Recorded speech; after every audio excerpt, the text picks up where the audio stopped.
All right. Hello, everybody. Welcome, and please take a seat if you like. Welcome to our 5th edition of Ukrainian Artistic Meeting. My name is Nina Rölke, and I'm a Senior Product Manager here at Kulturhuset Stadsteatern. These meetings are part of a 2-year Creative Europe project named Triangle for Ukrainian Artists that we coordinate together with our partners in Ukraine, Poland, and Sweden. The project is all about supporting Ukrainian artists during these unruly times. Our partner in Kyiv is Theatre of Playwrights. In Krakow, we work together with Culture Center Villa Decius, and in Sweden, it is Rikstolvan in south of Sweden and Sensverige and their Performing Arts Biennale that are partners besides us, Kulturhuset Stadsteatern. Ukrainian artistic meetings are held on a regular basis. The concept is to connect Ukrainian and Swedish artists, make communities in theater and culture meet, and hopefully work together in the future. This time we work together with Swan, Swedish Residency Network. Teresa is here, thank you for nice cooperation. And yes, before we start, just some practical information. We have the bar, it is open until 9 o'clock, so don't hesitate to get a drink or something at any time. Bathroom you find over there, in that corner over there. And the playlist that you hear and heard in between is specially created from our partners in Kyiv, Theatre Playwrights, who probably are following this on our live stream. Hello, Kyiv. Yes, this evening's focus is on how art can act as a survival mechanism and a source of hope. Today you will meet Ukrainian artist Oleksandra Voronina.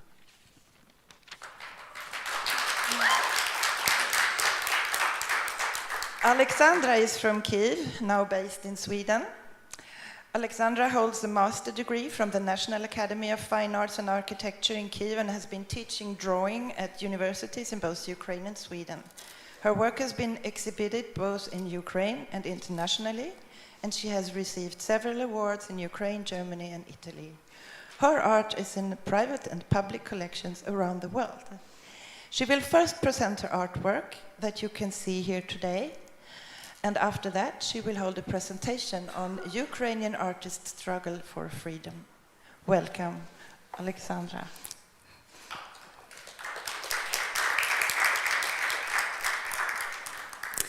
Thank you all that you're coming.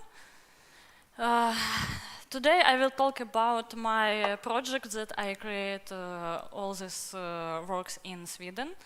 Called it's by inertia. It's about life condition of Ukrainians in wartime. It's about how change our sense and how change value of in our life, and about life that never existed before, life what was before 24 February 2022. I start to work with this project in Not Quiet Art Residence. Thank you, Swan, for this. And this is work colored and print on retina. It's fire that it's my rage generated by war.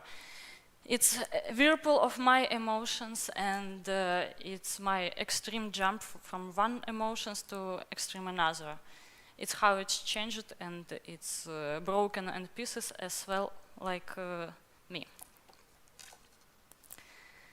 This is art called Prokhorivka. It's village that I come in first months when full-scale war began, and I spent all time be in contact with people who I help, and I assist in finding missing people, and I should be prepared for answer to them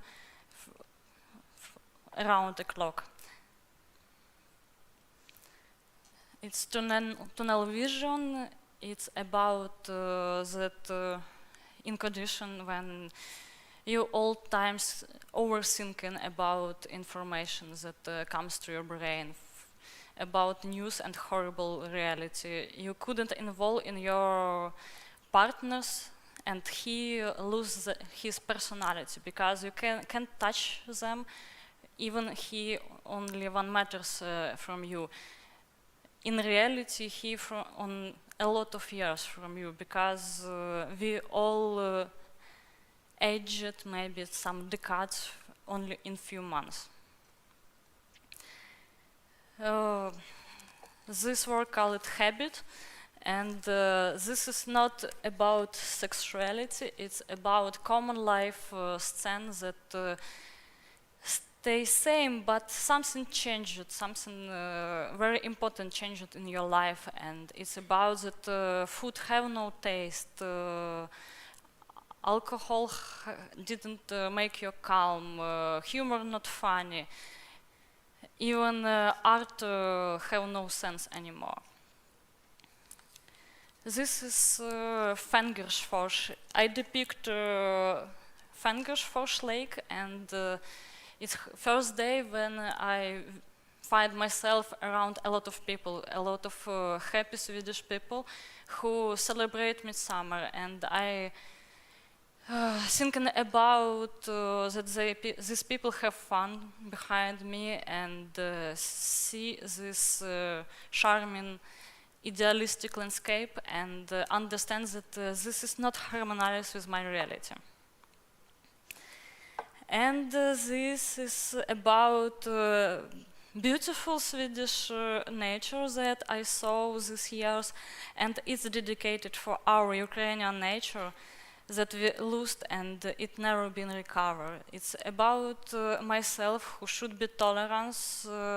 I always should be in good mood, I should be funny, I should be attractive, and not be hard for make people comfort around me. I shouldn't be over emotional, because strong emotions scare people and no one listen you after this.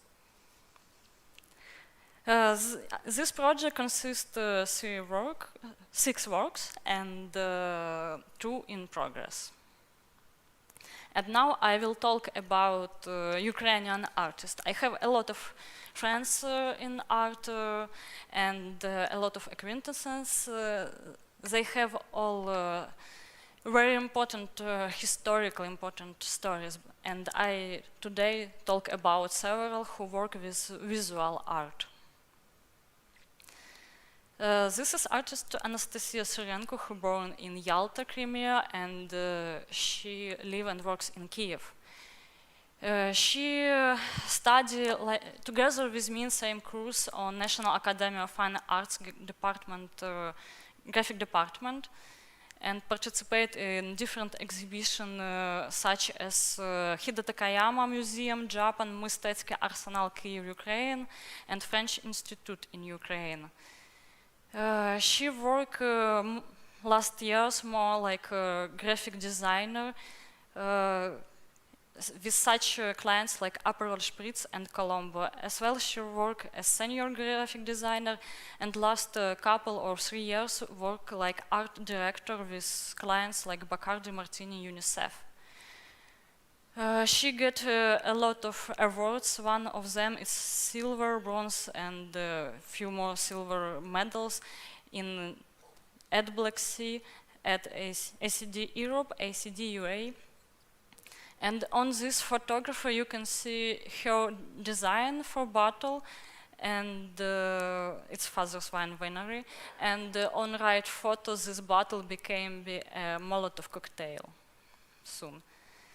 This is her design for Vataga company. This is brands collaborate a lot of different Ukrainian winery, and dedicated all label for some artists for make some promotional from Ukrainian artists outside of Ukraine. And she create for Kozak System brand Ukrainian sun for the clip, the song Ukrainian sun, and she depicts how Ukrainians see the sun now through the taped window. And this is Anastasia's taped window house every day. After full-scale war began, she started to work with jewelry for make calmer and for some meditation process, and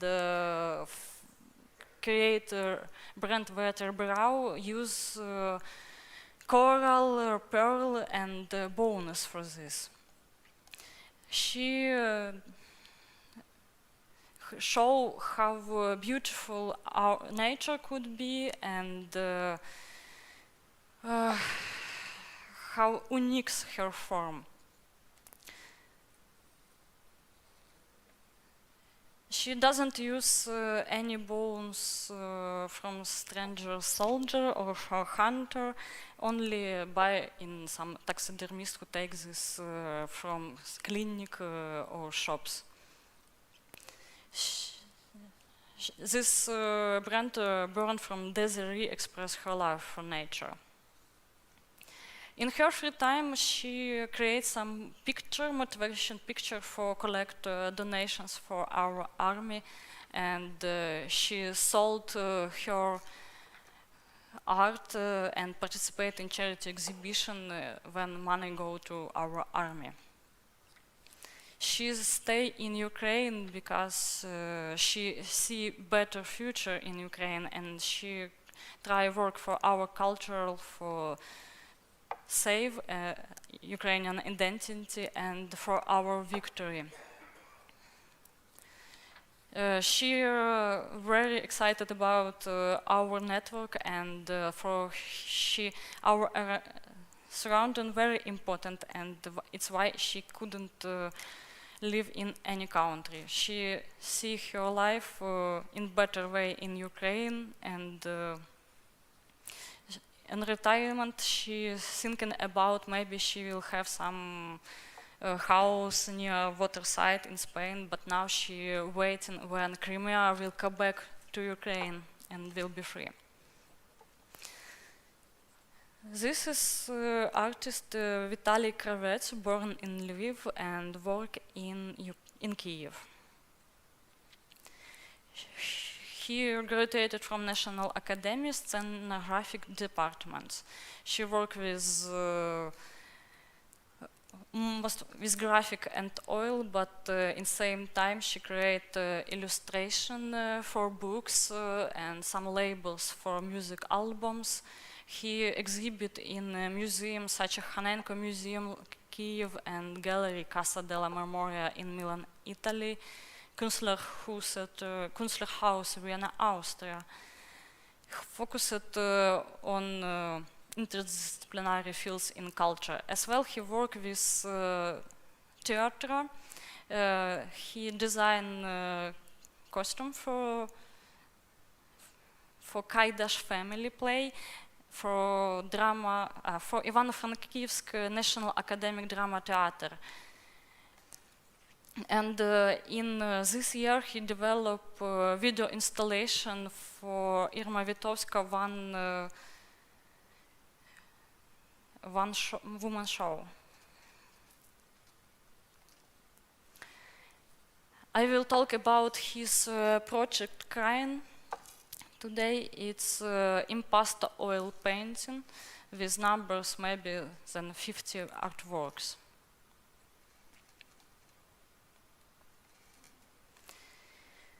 According to the author, this is emotional documentation of the painful emotional state that happens with our land in wartime.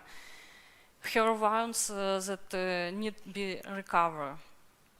This is portrait of our lands. It's look like plundered earth with artillery, some machinery, with dead body on this, burn and all in wound. It all forms our landscape today. Also, crying, it's play of words. It's crying, cry from English cry, and from Ukrainian words Krai, it's meaning land, and Krayat, it's meaning cut off. When he exhibited his project first time in Zaporizhia, it's a city near front line. And in that day when he exhibited this it was horrible muscle attack on Zaporizhia and on house across the street from him.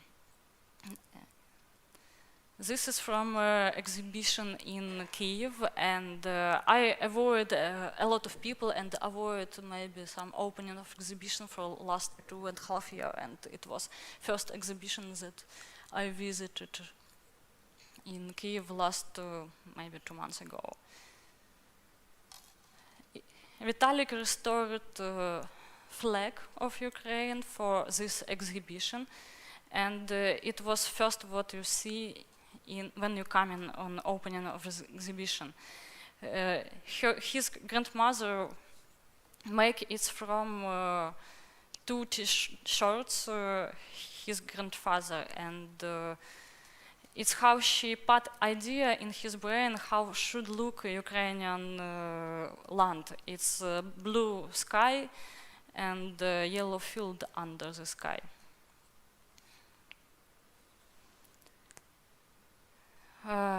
Vitalik try make interesting more life in Ukrainian, and he work with few projects that work around memorizing, and show for me photo from lecture, because he now study in Kiev Media Academy and study how work with archives and how work with heritage. This is a photo from Russian archive, and it's shown time after Holodomor, and they show falsified photos with well-looking, happy peasant woman go from field. But Holodomor, it's Russian-made when you have no food. Feminists, Russian-made feminists, and these feminists take more than 1 million Ukrainian lives. It's impossible meet same condition in Ukrainian villages.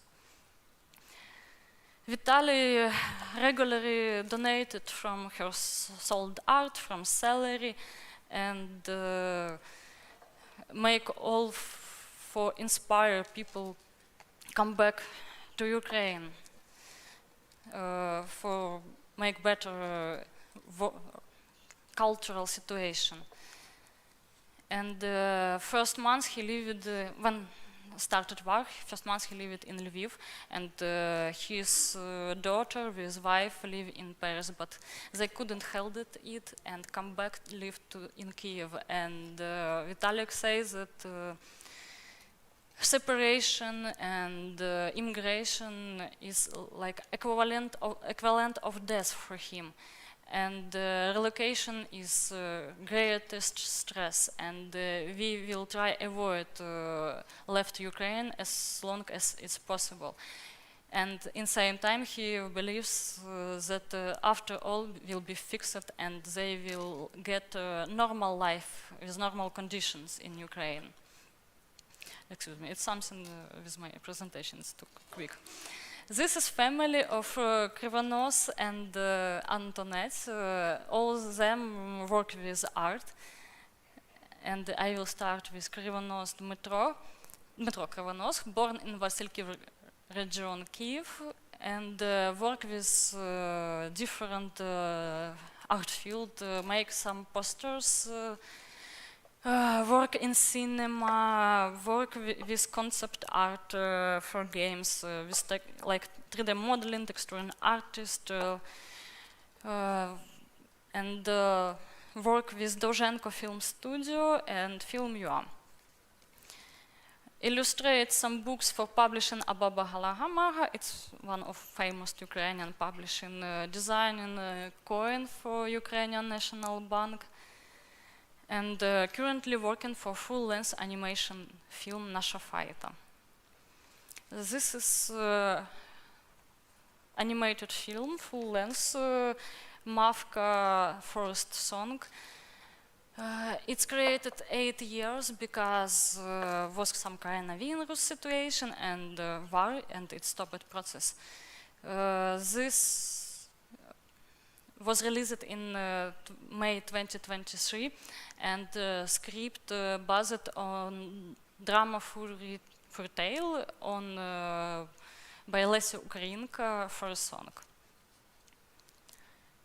In 2017, this movie was presented on pitch session in Bordeaux, in France, and became from like first project that was nominated and participated in this.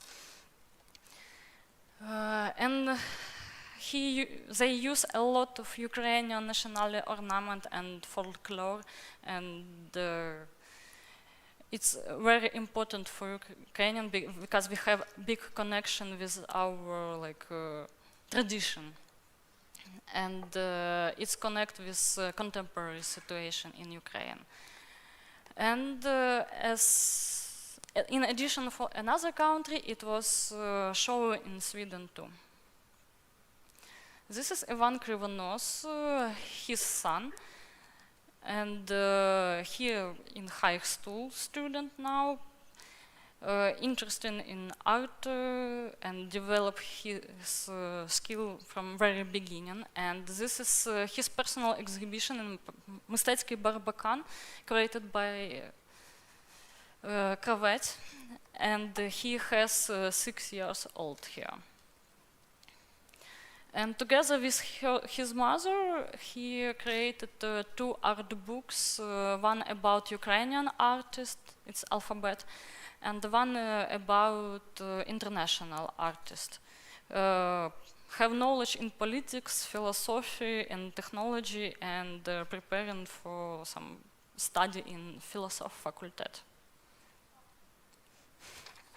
This is his home project, 92 Days of Summer Diary, where he depicts in some humorous everydays and in some comic style. And some of day looks like June 15th, Cinderella lost her Crocs, and it was floating alone in the puddle under the rain.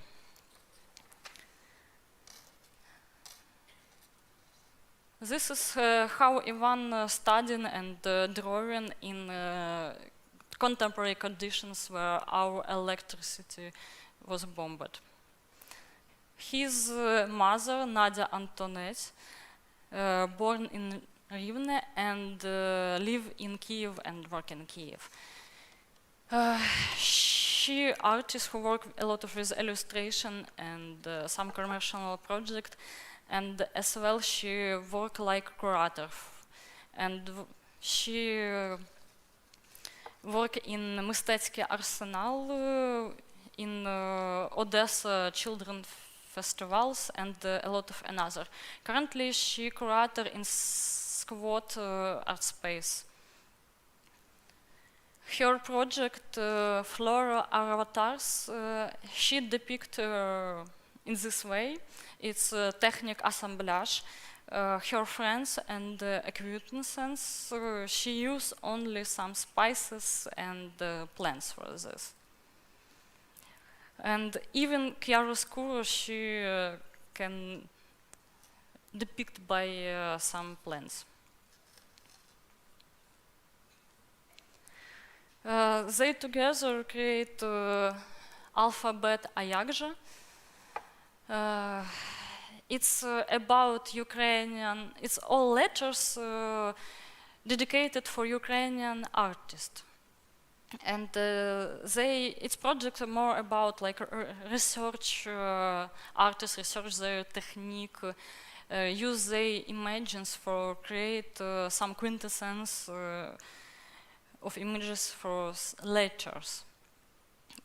They work together, and in this picture for artist Holosi, she worked with aquarelle, and Ivan creates surrounding. here it's Plasticine literature, Ukrainian literature E for Nelly Isupova. And this is literature for Paraska Plitka Horitsvit, and they create Ukrainian P. It has this shape in shape of Indian gates because this artist always imagine and dreaming being in India.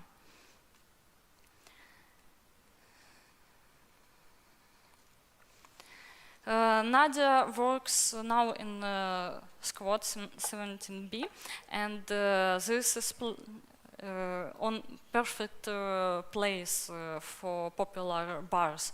It's in city center with a lot of museum and university across the street and some parks around. This is exhibition. She curators called "Man in the Wind" to include 24 works by serviceman Vadim Antoniuk.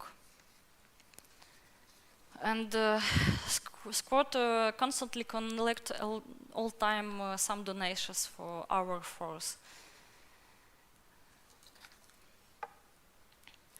Squad also collaborate with near museum, Honenko Museum, and when Russia bombed this museum, they create some cocktails on the bar, and since this time it's sold, and they deliver 20% to recover of this museum. When Nadia worked with exhibitions, she always creates some custom object for artists, and in this exhibition she create this objects. And when I was in Squad, I interviewed her about her work, and some people come in and graduated with some awards from commander of military. And we can see on photo drones. It's 20 drones they Squad buy it for our forces, and on this time they collect more than 40 million hryvnias for military.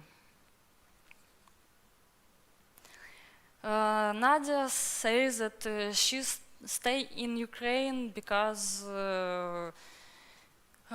she loves this country, and she didn't believe in love on distance, and it's not possible for safe family. She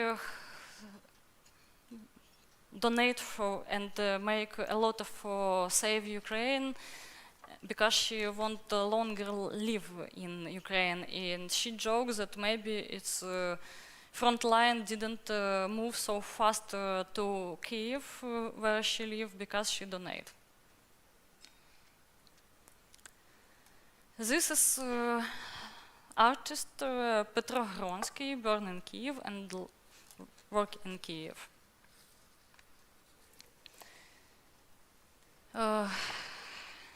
She work more with sculpture and some objects.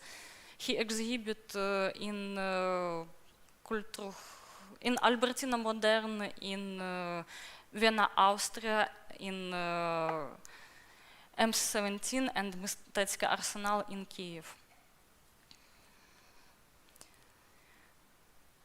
Her project Amid the Storm, it's his art that he create after full-scale war beginning, and it's conversation and overthinking about how we should live now, and this art helps him to reflect on gloomy reality.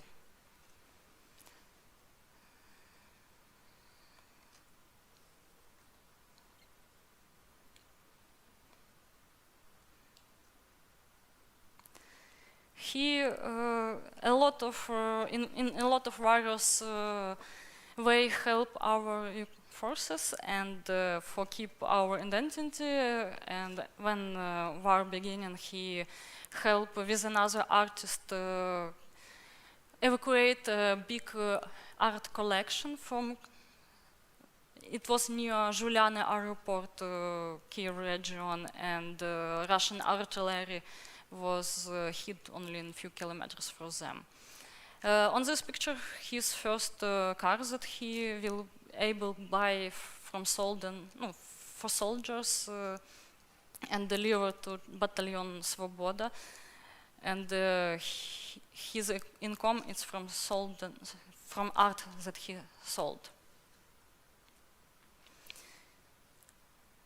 This is a photo of a sculpture that was exhibited in Spain, and they sold this, and on next photo will be one more sculpture, and use this income for help with plastic surgery for a small boy who was injured by Russian missiles in Kharkiv.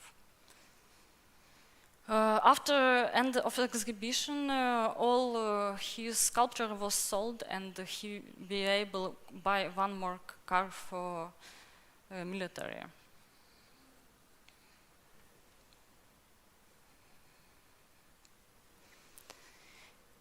He stayed in Ukraine because for him very important Ukrainian context, and it's impossible work in foreign environment with things that he won't keep in Ukraine. And now a lot of Ukrainian artists left Ukraine, and somebody should stay here.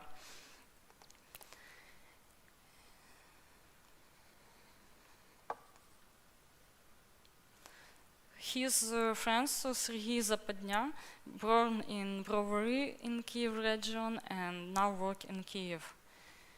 He worked with multidisciplinary project and always looking for new techniques and for new methods in all of his art. He studied as well as another artist in National Academy of Fine Arts graphic department, and exhibit in different Ukrainian and Frisian exhibition, and have few awards in the field drawing, some medals, and first and second prize. He worked as well with decoration for films and music clips, work with Europe and America companies such Apple, Gucci, and Bacardi. And this is his first project after full-scale war beginning. This is Karel a Terrible Spring, and he creates this when at spring in his studio in Kiev, and it's such a photography documentation of some days. This is collapse of Irpin Bridge, and it was first month, and some fighting with Russian was near Kiev in these days. In first months, all stores was closed, especially with some materials for artists, and he haven't any canvas, and used some black fabric that he found in his studio, and when you see this art, some pattern of this black fabric appear under paint, and it's return us of some sensuality moment and in condition what city live in first months. It's some oil factory burning in Eastern theater of war. This is quite a big art, and with a lot of details, and he worked with this in a long time. Like with this work, it was maybe 2 months or more, and only some bridges on this photo takes few days. He worked together with Petro that I showed before, and they camouflage in cars for military. and they make it in so big numbers and have so strong experience that they can now camouflage one car in one day.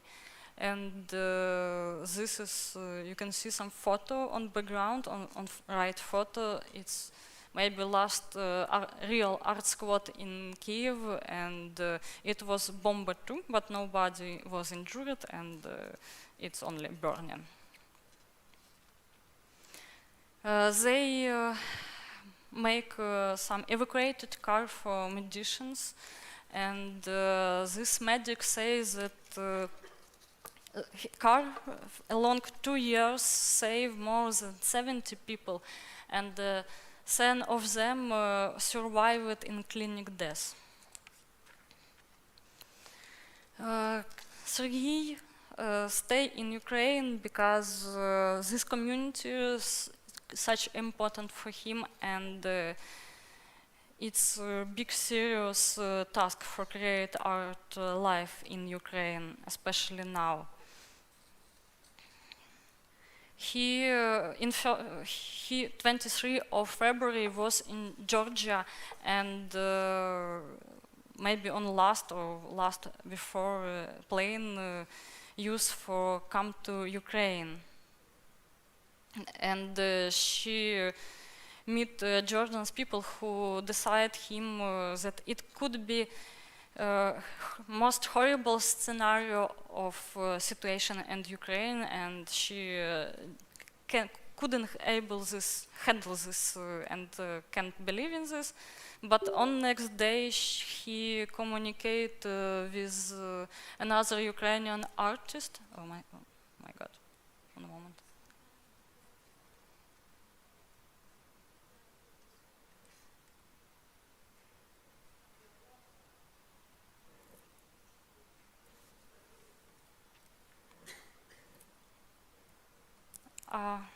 This?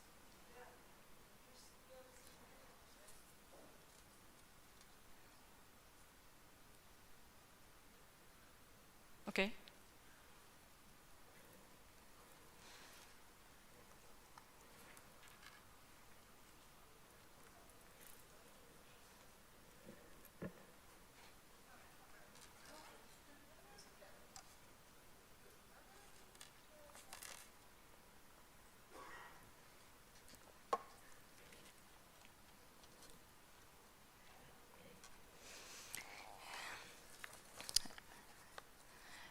With another Ukrainian artist, he was on market in Georgia. They drink some coffee and chacha, and make decision on next day, take plane and come back to Ukraine. And we're thinking about that this glass should never finish.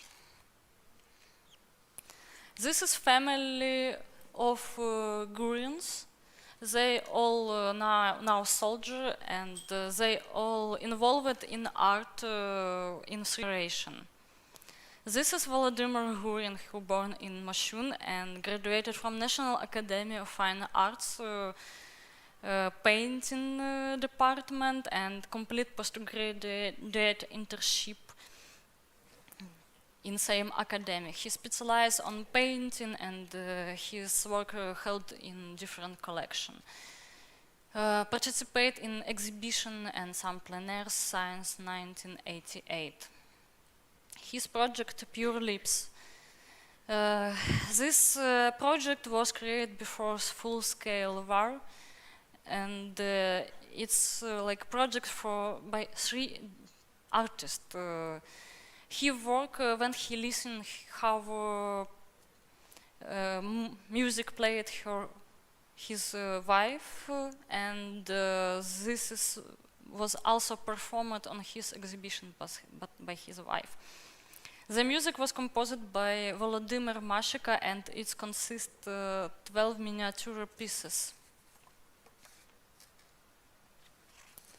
Volodymyr now is last 2 years serviceman in army, and he used his short holidays maybe once in year for participate in exhibition. Anton Gurin, his son, born in Kiev and live and work in Kiev, and graduated from National Academy of Fine Arts Restoration Department. He co-founder of restoration studio with his brother Danilo Gurin. It's called Gurin Brothers Restoration Studio and focused on restoration of monumental art and object. Also work with some decoration for films and as main artist and as assistant. Danilo Gurin, born in Kiev and graduated from National Academy Restoring Department. Science 2016 co-founder of Art Restoration Workshop together with his brother, and last few years Deputy Director of Science Work in Kavaleridze Museum.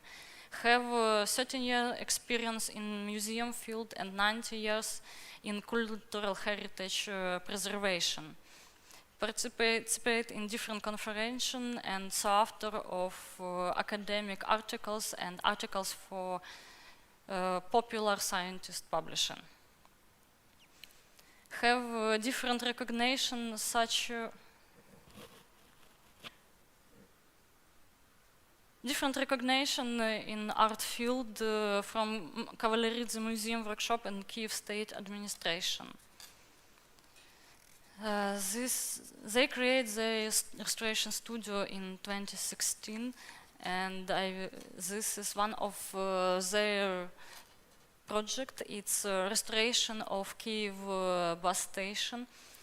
They restored mosaic in 10 items by Ada Rybachuk and Volodymyr Milichenko that was created in 1960-1961. According to Danilo, they have influence on public, and after this project they began better understand why it's so important to keep our heritage.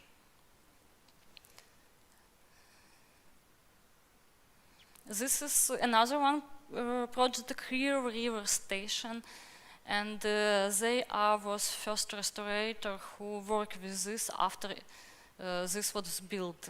They restored approximately 100 square meters. This decorative mosaic panels was quite innovative in methods and in techniques. For that time they use ceramic mosaic and mix it with colored cements.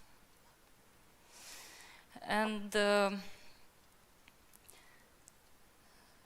this is in Dnipro city contemporary administration, contemporary center, and they work with this project and as project before in same time. They have some method when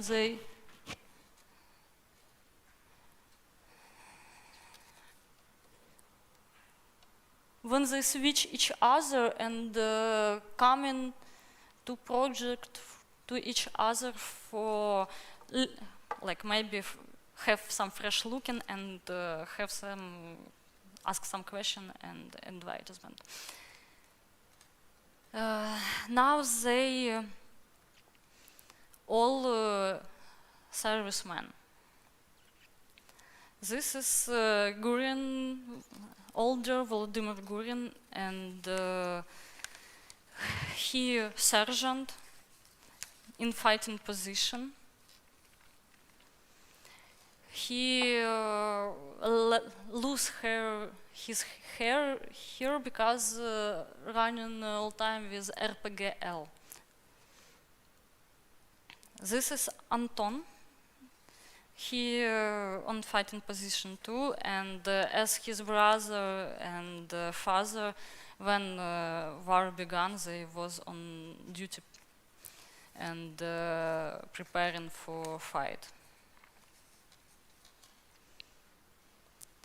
Danilo Gurin have quite a little bit another situation because he was serviceman from 15-16, and was demobilized, and 24 February of 2022 he was on duty and worked with different direction in Ukraine.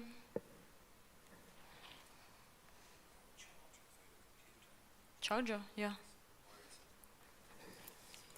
No.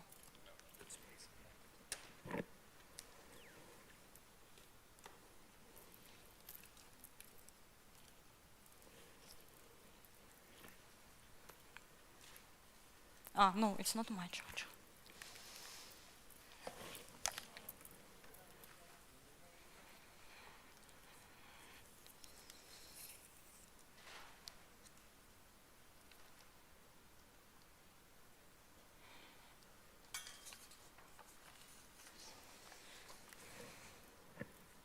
It's okay?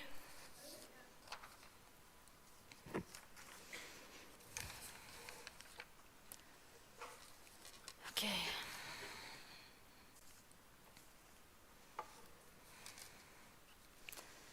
All men from this family now is servicemen in Ukrainian army.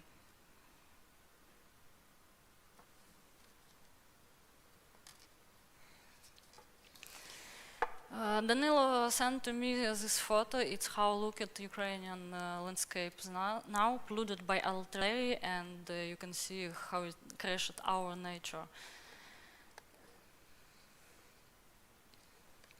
This family protect our freedom, and they lose their health and could lose their life.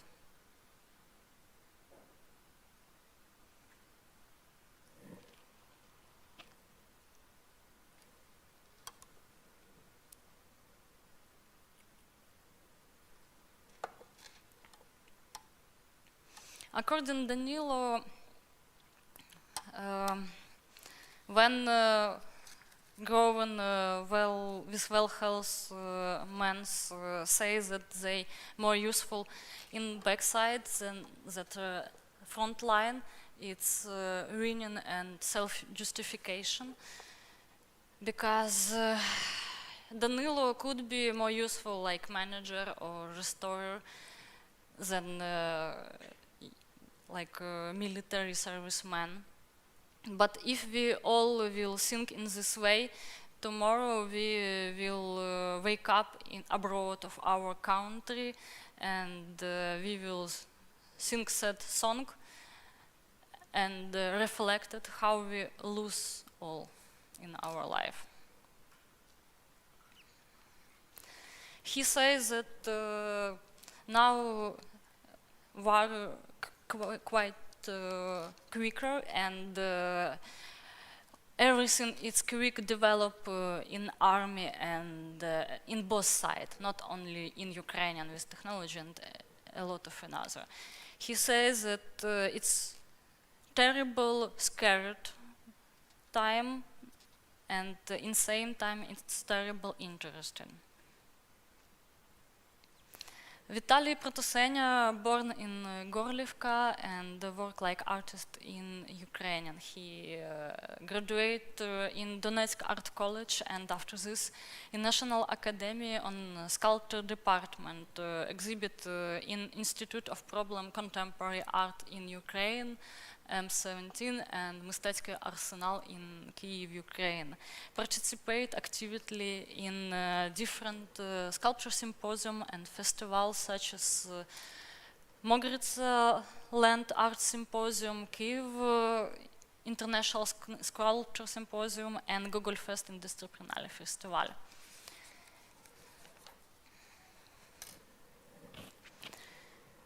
This is his project, Time-Lapse Migration, and it's a piece of digital video phantoms created in 2022.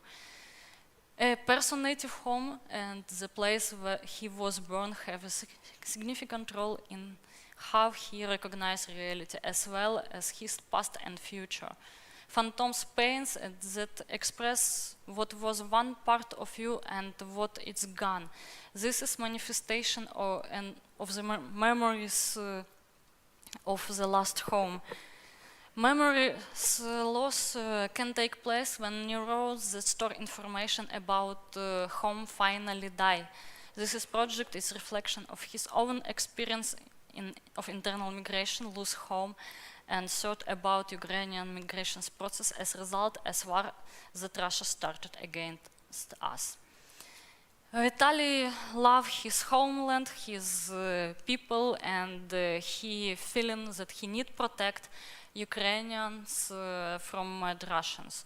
Right now, the struggle of Ukrainian is also contribution in our country, cultural. He is country soldier in one of most hottest point in front line, and news from this place more horrible and more horrible. He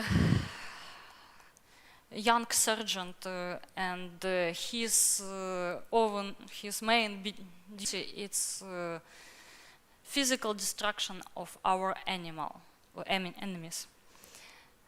And this is his video, and it will be more louder than any words.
Thank you so much, Oleksandra. It was an amazing experience. Thank you. Next, I would like to introduce you to Agnes Török, who is a spoken word poet, writer, playwright, and theater director who writes and creates in 2 languages. They have toured internationally, held TED Talks, and released 5 books. Agnes is the main teacher now for the newly launched university program Stage Poetry and Storytelling at the University College of Music Education in Stockholm, and has recently been appointed Swedish Reading Ambassador 2024 to 2025. They will read some poems from their book All the Days We Don't Revolt, published in 2020. Please, Agnes, welcome to the stage.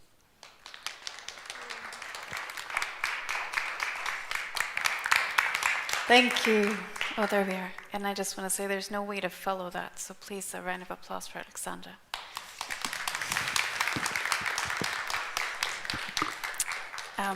I'm going to read 5 poems for you tonight. And the first 2 and the last 2 are from a book that was published in 2020 called All the Days We Don't Revolt. And when I wrote it, I thought it was about community care and how to get through unprecedented times. And it is, but the unprecedented times have continued and changed shape quite a few times since then. At the time, I thought I was writing it about queer community resistance to the growing far right, the increasing Nazi threats against my community in Sweden. But over time, I realized it came to speak to many other experiences. It was launched unintentionally into the pandemic. I ended up launching this from my bedroom in my pajamas where I was sick with COVID. Obviously, I'm fine. But it ended up speaking to very different kinds of unprecedented times. And while the pandemic might not be as large a part of our lives, certainly the unprecedented part, the unexpected and inexplicable and unbearable, hasn't become easier since then. So I'm going to start with 2 poems, and I promised the organizers today that I was going to speak to hope and that I was going to speak to resistance, because I think we need some of that. And I'm going to start with something light about how we get through things together. And we're going to dip into a poem that I finished a few hours ago for tonight especially, that is going to be a little bit darker. We're going to do an Aristotelian dramaturgical drop, and I promise we're going to end somewhere hopeful again. So bear with me on this journey, and I'm going to have a seat. So, this is a poem called Just Pores and Feelings. It's about taking care of your friends when none of you know how to get through the day or the world.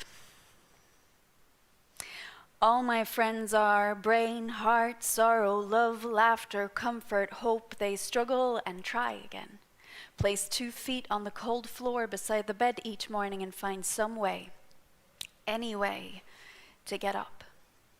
They look out of the hollows of their own stress, tiredness, heartache, and find a way to reach into mine. Friendship is a conversation. It's existing in relation, allowing others to form part of you, letting yourself be changed by others, loving you, inviting people to get so close that you're not impressive anymore. You're just pores and feelings, just gunk between your teeth and trying to make sense of it all, just sleep in your eyes and drool on your cheek and being there for each other anyway, loving each other anyway. There are days I find protest and even poetry pointless, but never you. I find you and I know I can stop searching. Thank you.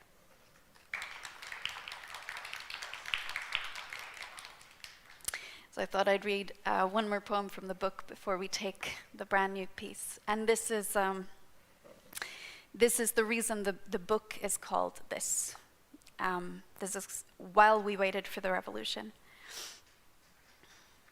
While we waited for the revolution, We planted sunflower seeds in tin cans, stole the soil and lent the sunshine, watched something hopeful grow.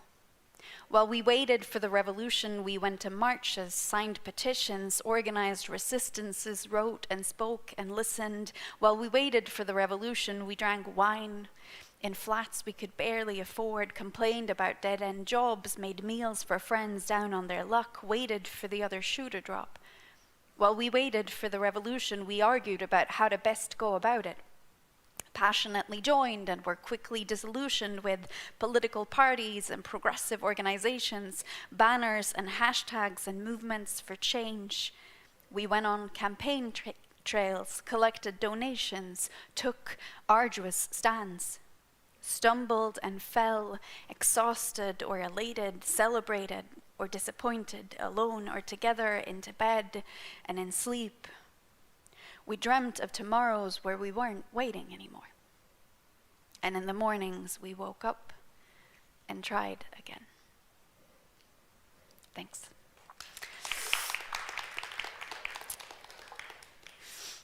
So these books, alongside Oleksandra's amazing photographs, postcards of her work, are available over there if you want to have a look later. But this is not, because I wrote it for today. And I think it's the reason I was asked to be part of this night. So I'm born and raised in Sweden, but my family is not. My grandfather fled here on foot from another Soviet invasion, well then Soviet, now Russian invasion in Hungary. Soviet committed a full-scale invasion in Hungary in Budapest in 1956. And that was when my grandfather fled here, and he recently passed away. And it's the first time I've learned a lot of my family's history.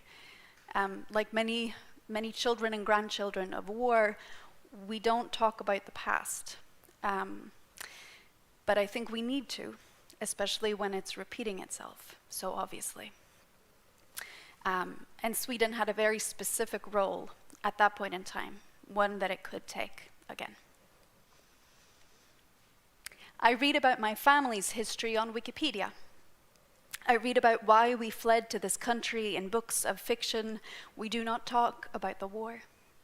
My grandfather fled the Soviet invasion of Hungary in 1956. He came to Sweden on foot. He refused to look back. Never talked about it much. Didn't want to relive the past, didn't teach his children Hungarian, didn't carry on any Jewish traditions, didn't tell the family our history, only gave us a copy of Imre Kertész book, Man Without Destiny. On being asked why, he said simply, if you want to know our story, this is our story. I am trying to write our story as if it has ended, as if history does not repeat itself. That is what literature has been in my family's memory. Something real to hold on to. Someone else's story to fill a gaping hole where ours should have been. For any of this to make sense, we need to turn back the clock, earlier than the Soviet invasion, earlier than 1956. Because before the time the Red Army's tanks arrived, my grandfather had been safe for a while, safe that is by comparison. Of course, we know now that in those years between the end of the Second World War and the Soviet troops marching into the streets of Budapest to quell a student rebellion for democracy. That's what the Hungarian Revolt was in 1956. In those years between the Second World War and 1956, more than 1 out of 10 people in Hungary had been imprisoned or killed without grounds by the communist regime. This is in a country the size of Sweden by population, 1.3 million. Still before then, Hungary was ruled by Nazi Germany. Before then, my family changed their Jewish name, Revolt, for a less conspicuous one, Török, meaning Turkish in Hungarian. Before then, my relatives were forced to wear yellow stars of David on their sleeves in the street, forced to hide in cellars, tipped off by great-grandmother Elizabeth's colleagues in the Swedish embassy that career Nazis were committing raids that night. Before then, Elizabeth hid her son, my grandfather Vilmos, in the basement while his childhood friends were put on an execution line. shot down one by one, their bodies floating down the river Donau between the twin cities of Buda and Pest. Before then, Elisabeth volunteered at the Swedish embassy, working alongside Raoul Wallenberg to print protection passes, because that's what Sweden did then, printed protection passes. Rushing on foot to the trains heading straight for Auschwitz-Birkenau and getting her husband Bela out just in time, screaming at the German officers that they were under Swedish protection. We survived because we were under Swedish protection. I understand why my grandfather could not talk about his past, why he gave us a book, someone else's story, said simply, "This is my story too, that this is the best I can do. I am trying, 3 generations down, to make sense of this being my story too, of history repeating itself. Trying to make sense of why the news seems to pierce my skin and crawl under it, why I cannot keep a detached distance to the reporting from Ukraine. Why when my grandfather, at 95 years old, got lost between languages, couldn't remember what was Swedish, what was Hungarian, Italian, English, stuck in different portions of his life, unmoored by time, why he could still remember the weight of carrying his grandmother, his mother, who had received a grenade splinter in her leg, on a stretcher throughout war-torn Budapest, across the river and to a doctor on the other side of town. That for the rest of her life, Elisabeth wore insoles on her right foot, a higher heel on one side than the other to compensate for the bone-shortened leg. And I learned that when dementia had taken most of my grandfather, when he couldn't remember us by name or face, he could still recall the weight of carrying his mother in a stretcher across the bridge and over the river in war-torn Budapest. He remembered the way his arms ached. My grandfather got to live a long life. That's what he held on to at the end. It could have ended so much sooner, it did for so many others. Still, he could not talk about what he left behind. When documentaries about Soviet-era Russia began playing on the TV in my father's living room, my grandfather would quietly get up, reach for his stretcher without a word, and leave. From a room away, we could hear his uncontrollable vomiting, the way the body remembers. In the aftermath of full-scale invasion, there is only surviving, only silence, and the body keeping the score. I know that the field of epigenetics shows that our DNA is permanently altered by war, by genocide, by trauma. Tests on mice show that when one generation of mice is subjected to a loud noise followed by inflicted pain, even if 2 generations down of mice have never met their parents, have never heard that noise, have never experienced that pain, a 3rd generation, when exposed to the same noise, will react as if in immediate danger. Intentional or not, our bodies teach our children when to be afraid, how to survive, how to get out in time, while there is still time for those of us under Swedish protection. But the body does not teach us how to talk about what happened, how to write your story as if it is complete. I know this as someone who did get help with post-traumatic stress, someone who did get therapy and treatment and time to heal, someone who got to grow up in peacetime. I learned that war and full-scale invasion does not end, it is transformed, carried in the bodies of the people we love, a shorter leg, a missing portion of the family tree, a weight on our shoulders from carrying our loved ones, all the things we cannot say. This is generations ago. This is a story about people who lived when millions didn't. And still, 3 generations down, I am afraid of loud noises and quick movements and the news. And the legacy of full-scale invasion does not end. It is carried by those who survive it, those who might one day be able to speak it, have the honor to write it down. But in order to carry, in order to mend what has been ruptured, grieve what has been lost, write the story for future generations, something to fill the gap where memory ends and the body takes over, one must first survive the war, or else win it.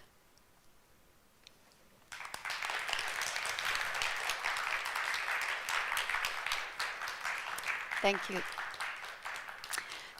As I said, we were going to take a turn for the worse before we turn to the better. I want to end on hope, and that's what this book is, and that's why I write about these things. And to get to hope, we first need to allow ourselves the days when we are incapable of conjuring it, when life and the future, the present, seem impossible. This is for those days. Some days I feel like nothing I do will ever be enough, that my arms will always be too short to hold all the people in my life that need holding, that my legs will always be too weak to take all the stands that need taking, that my voice will always be too small to break all the silences, overpower all the violences that echo around us, that there will never be enough hours in the day to do all the political care work that needs doing, that the fact that changing the world is a labor of love means that it must somehow always be exhausting, that what we do will never be enough. But then I do what I can. I use the time I have. I march, I speak, I sing, I hug someone, I care for something more than myself. And I recognize that this is what gives me hope. This is what gives me strength. This is what gives me resilience. That if this is all I can do today, then it has to be enough, because it will help others do more tomorrow.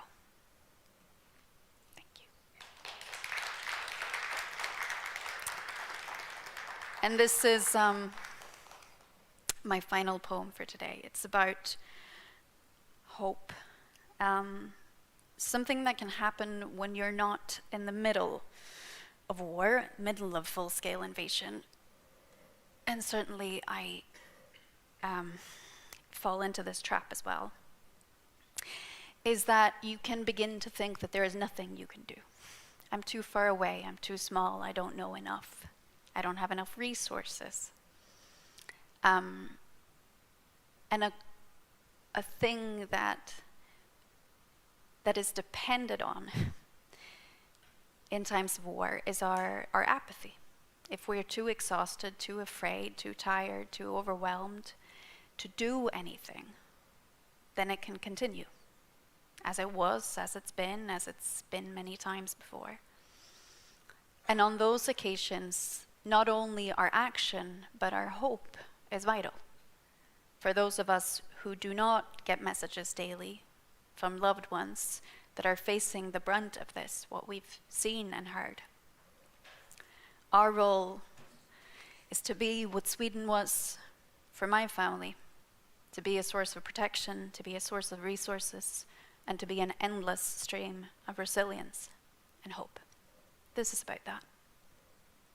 And that's my final poem. Hope is a resource, a revolt, a resistance. When they want us to cower in corners and shut down in fear, hope is a resource. So don't you forget it. Don't you squander it. Don't you keep it to yourself and leave it there like a guilty pleasure, like a stuffed animal you've gotten too old for, like the love letters you wrote as a teenager, like that bleeding heart of yours. Hope is a resource. It should be treasured, precious, prized, because it germinates in community, replenishes and renews its own reserves, grows like weeds when unwatched. Hope, hope, hope. Whisper it into pillows, mumble it in lovers' ears, shout it on street corners, press it into strangers' palms, hug it into loved ones' hearts, gather it up like dandelion fuss, like a universe of stars. Little seeds of resistance in your open hand, puff up your cheeks and blow it into the wind. Watch it scatter like confetti. Watch it spread like sunshine, pushing through the water's surface. Take a deep breath and fill your lungs with it. Feel it spread on your tongue and down your throat, making it easier to breathe. Feel it roller coaster through your insides, riding shotgun with your pulse, your blood delivering it like a mailman handing out only good news. Hear your heart beating, belting, bettering each repeated rhythm, reminding you another world is possible. Another world is possible. Another world is possible, notice the way it tingles in you. All that hope buzzing, the way it hums a melody that keeps the threats and fears from getting too close. Smell the dandelion seeds, how they travel in the wind right there. Hear your heartbeat reminding you another world starts here. Thank you.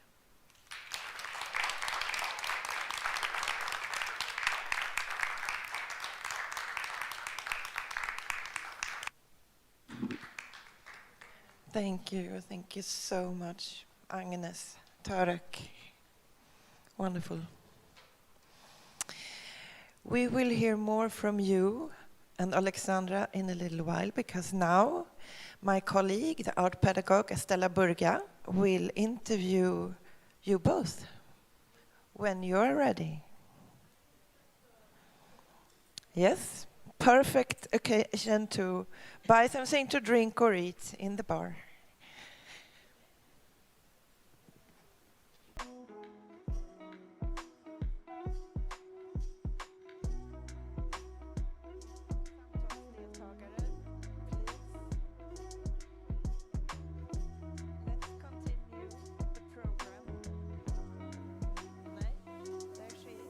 Welcome to participate with your questions, if you have any, at the end of this conversation.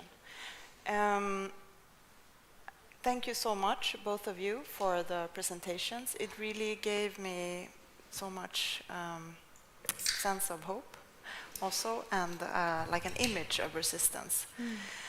And that's for me, what is always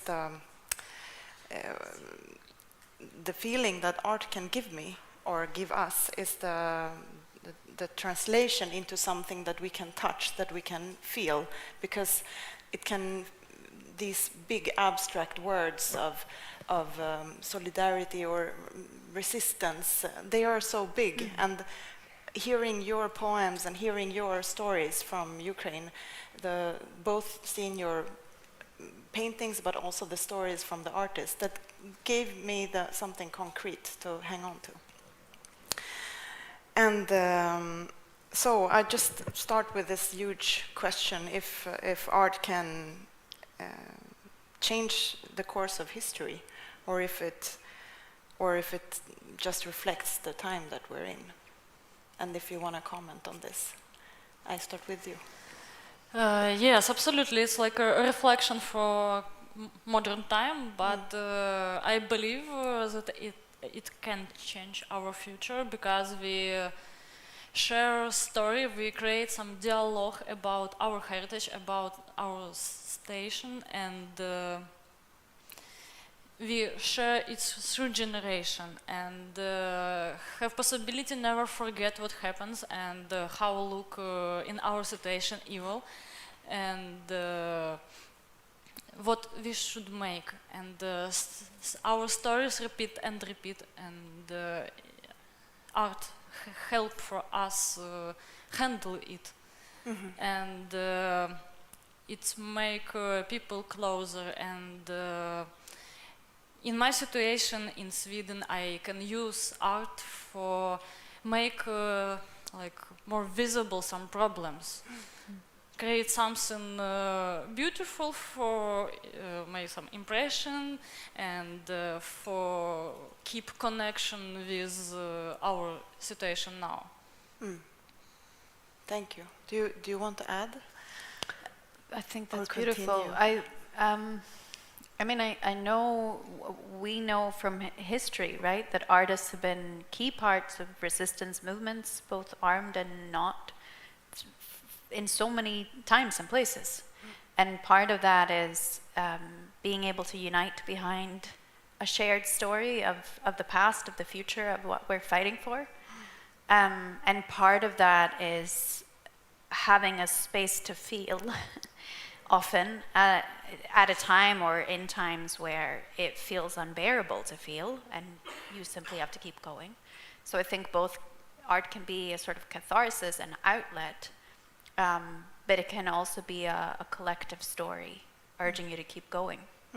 I know it has been in many places and in many times, and I know it is now. Yeah.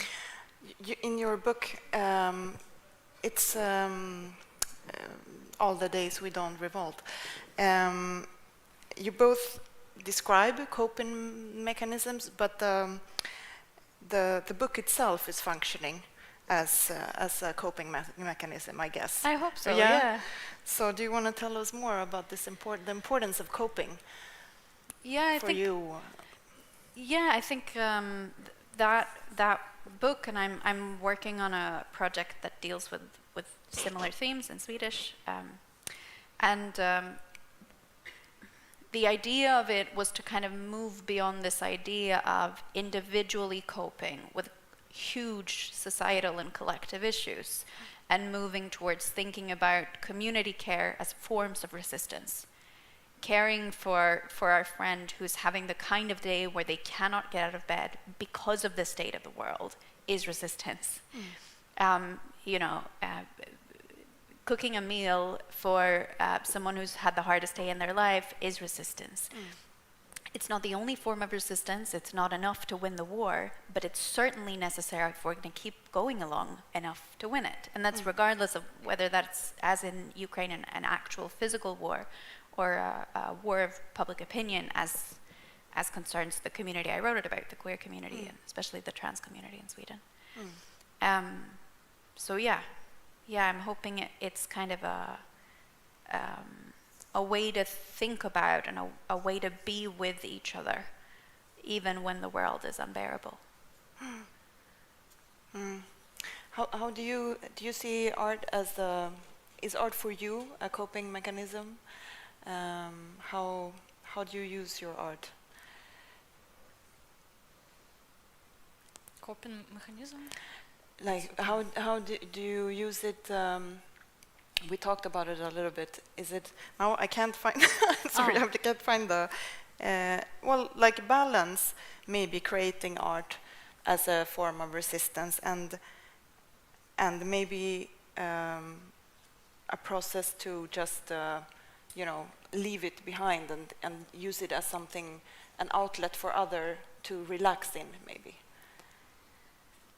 Art is one of method like therapy, and go through this terrible reality, and it's help. It's in a way when you're overthinking about the situation, and you look for you some way for win in this situation, and it's how art helps for better health for artists. And it could be like method for sharing this. A lot of Ukrainian artists and one like Dmytro Krivanoso, what I talked before, might create a lot of posters for this, and another people can print it and use for some demonstration. Yeah.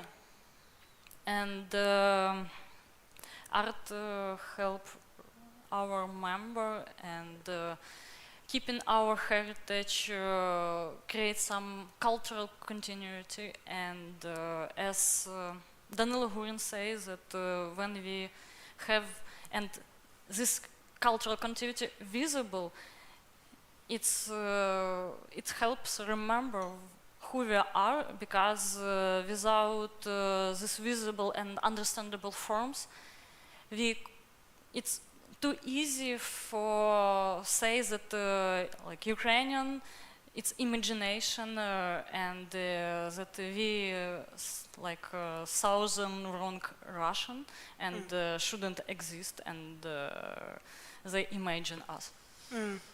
So the impact of art on popular opinion is a big deal. In Ukraine, do you think? Yes, our art more now have some way for in like military, and that we should proud and respect each other, and we should have this hope for a better future, and be resistant, be brave, for save our country. And yeah, because this, as you said, like in the face of these challenges, then art plays in this preservation of culture and identity, as you say. And would you comment on the responsibility maybe that artists have on yes, this? because they can say everything, and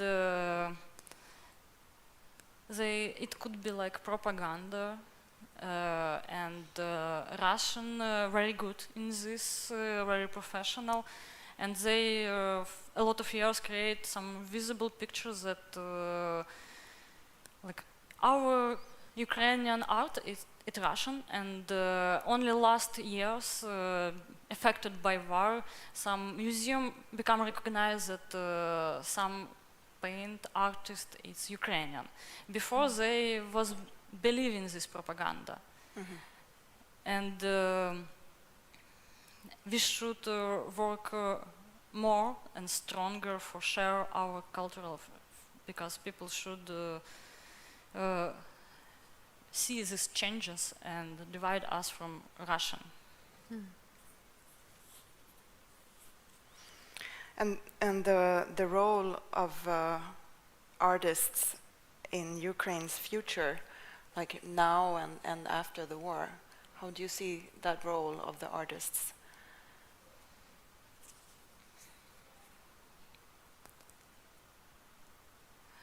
It's like part of study for future generation, what it was, share our stories, and showing some method how we can handle this situation.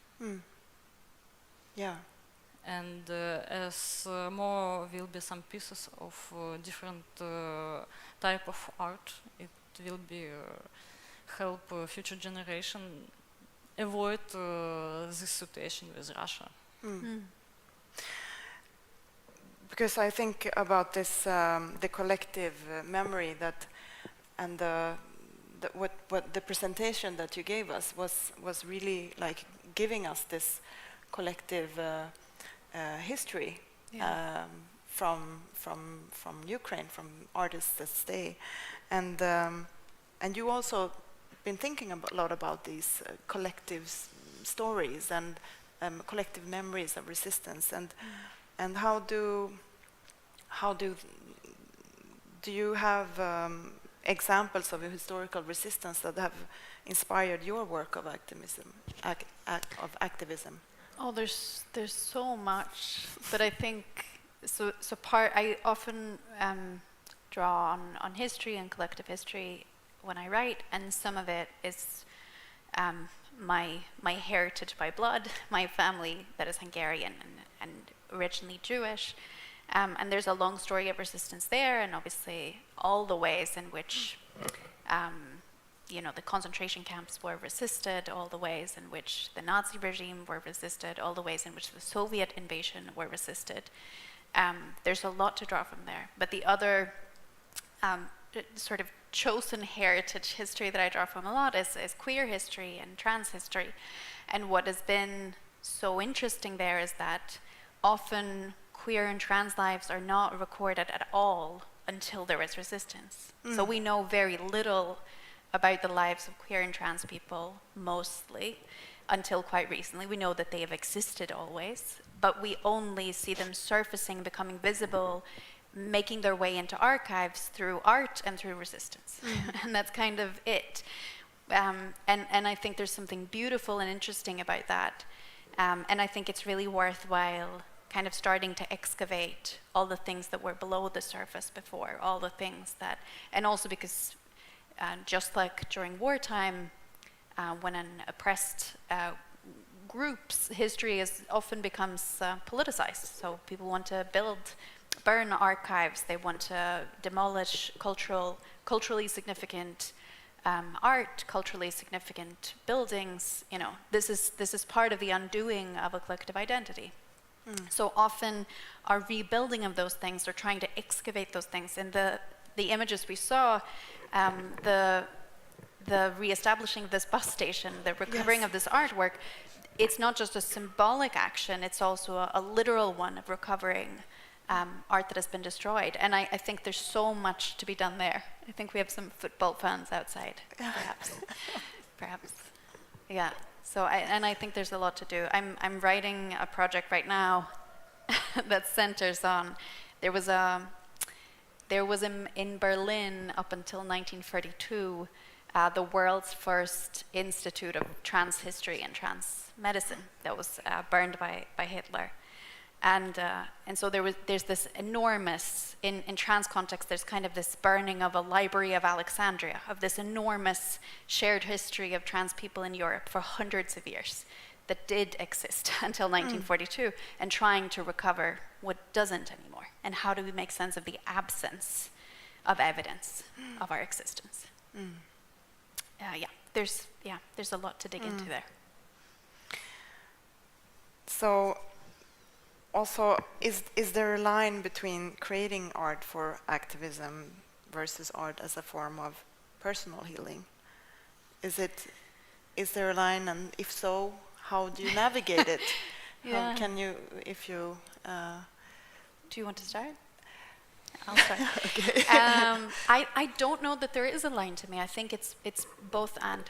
Like I certainly write so many things to make sense of what I am inheriting and the world that I live in, and what histories it's built on, what ruins today is built on.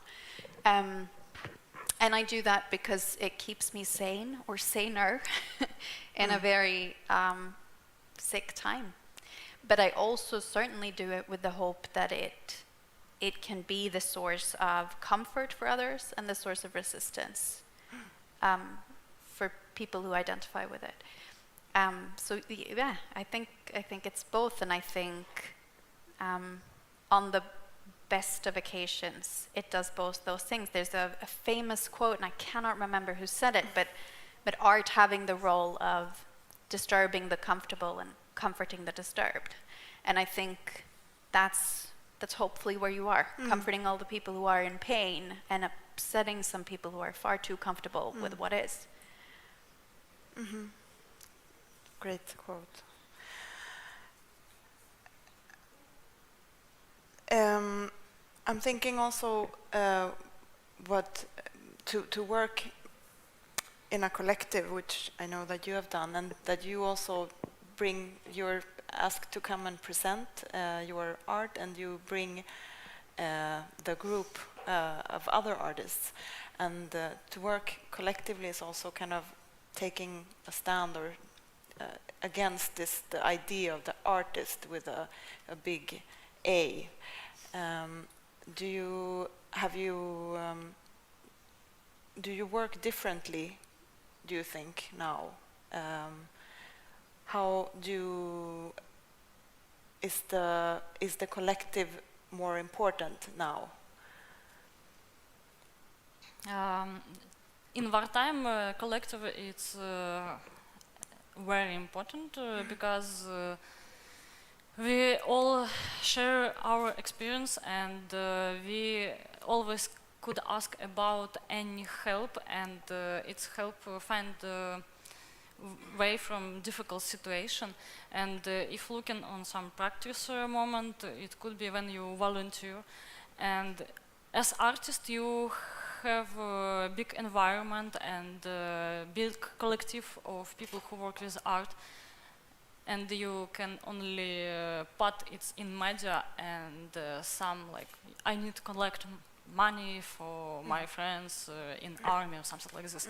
And in this art collective find very quick way how handle this.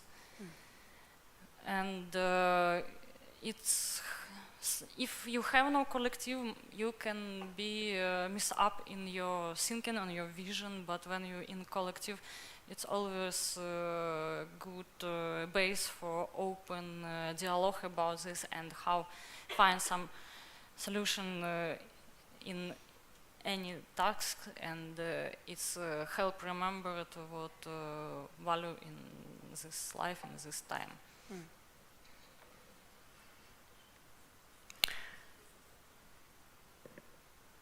And I know that you work in a collective too, and you have I a lot do. of. And how do you use that role or Yeah. that position, like both between the only artist and working in a collective? So I think those things kind of give a lot to each other. Like when you, I don't think a writer's block is like a literal thing I've experienced, but when you run into a wall where your ideas are bigger than your ability to execute them, when you run up against, I know exactly what this should sound like or look like on the page, but I can't get there. Having other people both to try your ideas out with and to create together with, which often, for me, creating alongside other people, and I work in two main collectives. One is a queer feminist poetry collective, and the other is a queer historical stage performance collective. So they're a little different, but the basic idea in both of them is that we work a lot through play. A lot of it is, let's see what happens with this. You get 4 minutes to write something, and I'll get 4 minutes to compose something, and see what happens. And it's really joyful, and there's a lot of having each other's backs through the creative process, which is great when you tend to take on quite large issues that it's hard to feel like you've ever written well enough about. And to have that source of sort of collective exploration and play, while also speaking to big things, you know. But that's been I think that's what it's been to me, that when I get too focused on the end result in my personal artistic practice, working with other people gets me interested in process, and that always unlocks the other stuff as well. Yeah. Mm-hmm.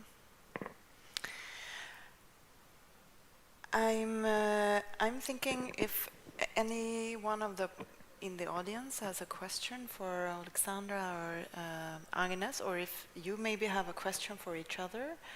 Do you want to use this time? I have a question for you, unless someone else has one first. No. I just want to know, what are you hoping people take away from today? If they take away one thing that they can do for artists and people in Ukraine, or just in general with art, what are you hoping that they think about when they leave?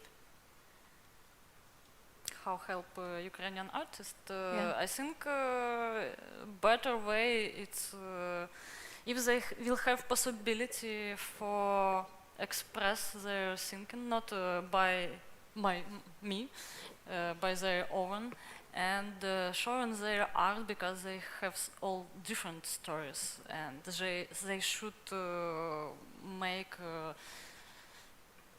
their words more louder than not only in Ukraine. Yeah. And maybe give them some kind of job from Yeah. abroad, because now the situation quite hard, Yeah. and they lose a lot of possibility financing. Yeah. It's very easy to do digital work, right? Or to employ somebody, maybe. Easier than... I don't know, it's not so easy. No, well, I'm just thinking of giving somebody a design job, for example. Yeah, but with design job it's easier than, but with some decoration for film and Yeah. music, it's Sculpture, yeah. yeah, of course, Yeah. complicated. Yeah. Mm.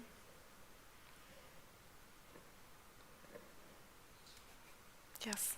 Do you have the mic? Charlie has the mic for. Я б хотів би прокоментувати відсутність перекладача тут, бо на сцені тут дві людини з різним знанням мови, і ми бачимо одного митця чи одну мисткиню, яка приїхала сюди не по своїй волі, а через повномасштабне вторгнення. І англійська мова – це не лінгва франка, особливо в такій ситуації. І мені здається, що ми бачимо мисткиню, в якої дуже добре поєднано тілесне знання того, як працювати зі своїм тілом, тобто малювати, і як формулювати свої думки. І що на цьому на заваді стає, це, власне, мова. І мені здається, що перекладач тут був би, не завадив. Should I translate, or?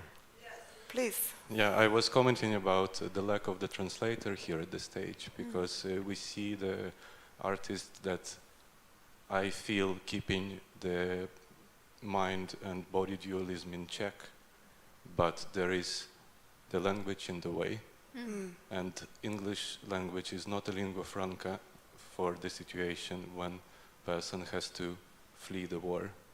And I'm just I'm a bit confused by the differences within the knowledge, the language knowledge on the stage. That's what I wanted to comment on. Did you want an answer from somebody, or? Okay, thank you. It's a very good point.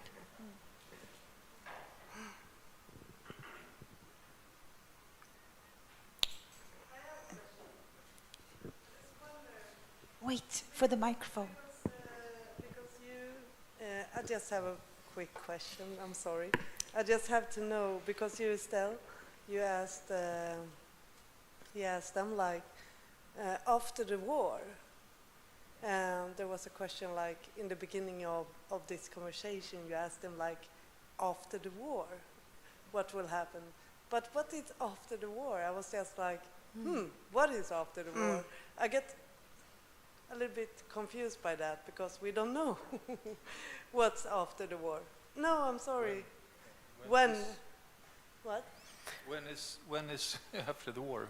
No, not only like when is. It's also what is. What is after the war? Like it can be Russian, it can be European, it can be, It was just some. I just had that question like what is after the war. I guess it's a hopeful question, a hopeful assumption. I think, I think it was mine that the role of artists, like, what can you,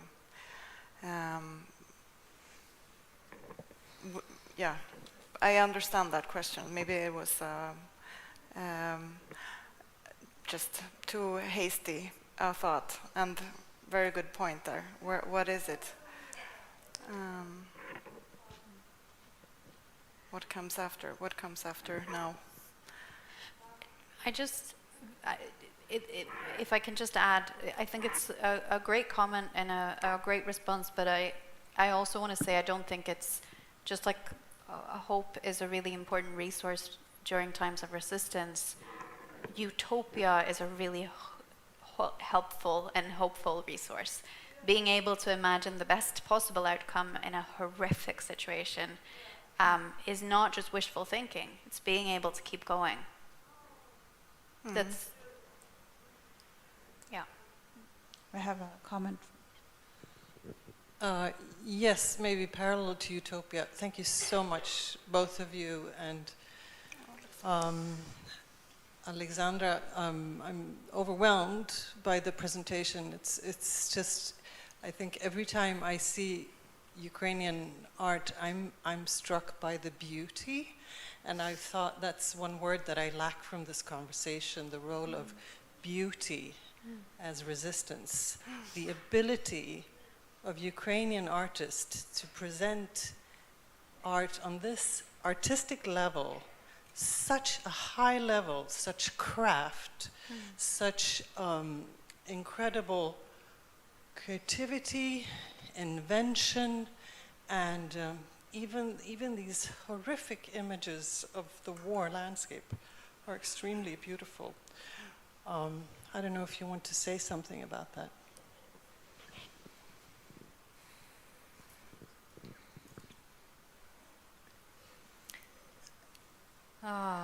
In my position, I understand what you say, but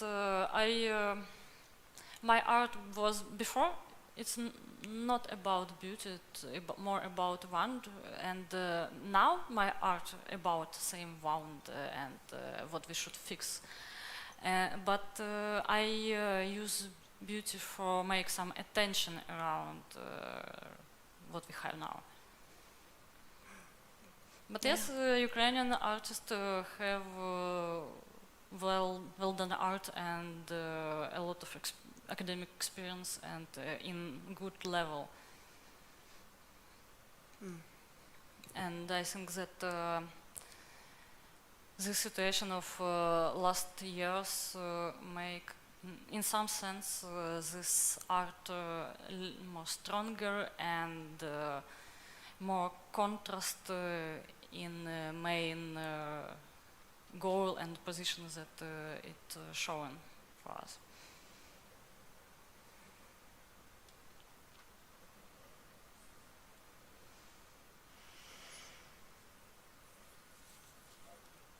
It's 9 o'clock, almost 3 minutes. Yeah, we've had a really interesting night together and seeing art pieces. I think we're all also, as you say, we're also overwhelmed with the art that we've seen and heard. And so maybe Nina, do you want to end? Yeah, or?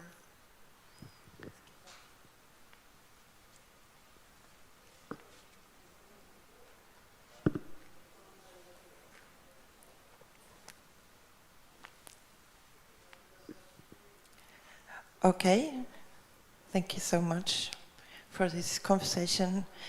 It's gets you to think a lot. We have reached the end of this program, but there is still half an hour for us to talk to each other. You can talk to the artists. I just wanted, before that, yeah, the bar is still open, you can have something.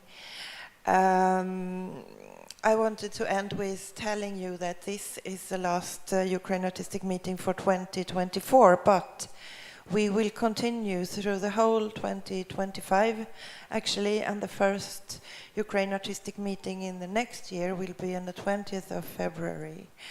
You will get the information, you can also find it on our homepage, and you are very welcome back to these meetings.